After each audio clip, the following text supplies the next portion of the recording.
우리가 필러 이제 의사들이 트레이닝 할 때도 어디부터 제일 하세요.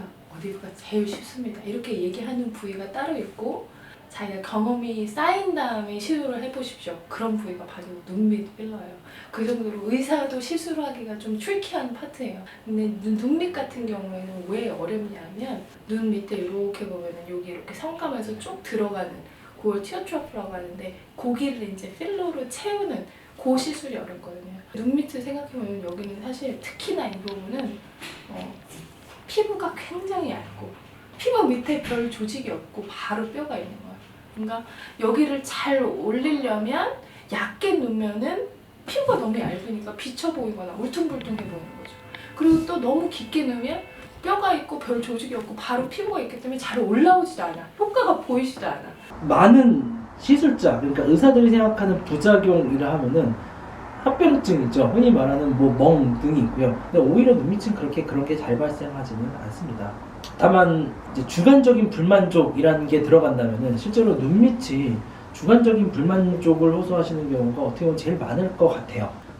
그 이유의 가장 주된 이유는 결국은 적응증의 문제거든요. 적응증이 뭐냐면은 뭐 A라는 상태면은 B를 해라, 약간 이런 거거든요. 그러니까 예를 들어서 눈밑 필러를 해야 되는 대상을 잘못 잡았을 경우에 불만족이 저는 커진다라고 얘기를 하거든요. 이분한테 해야 될지 말아야 될지를 결정하는 게 제일 중요하다고 생각을 하거든요.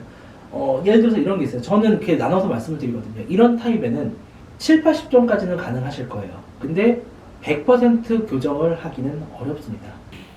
여기가 쏙 들어가는데 나이가 들면 들수록 안에 있는 안화 지방이 튀어나와서 여기가 들어가는 경우가 있어요. 그럼 수술로서 지방 재배치를 하거나 뭐 지방 제거를 하거나 이렇게 해야 됩니다. 근데 이 튀어나온 거는 그대로 두고 이게 여기가 튀어나와서 여기가 들어가 보이는데 그 들어간 데를 채우려다 하다 보면 더 어색한 형상이 되죠. 그래서 수술을 할 환자분들을 자꾸 필러로만 교정을 하려고 하다 보면 이제 그런 일이 생기는 거죠. 근데 왜 특히 눈밑이 필러로 개선이 안 되는 게 많은가요? 눈밑은 조금 더 상태가 좀 더 다양하다라고 생각하시면 돼요.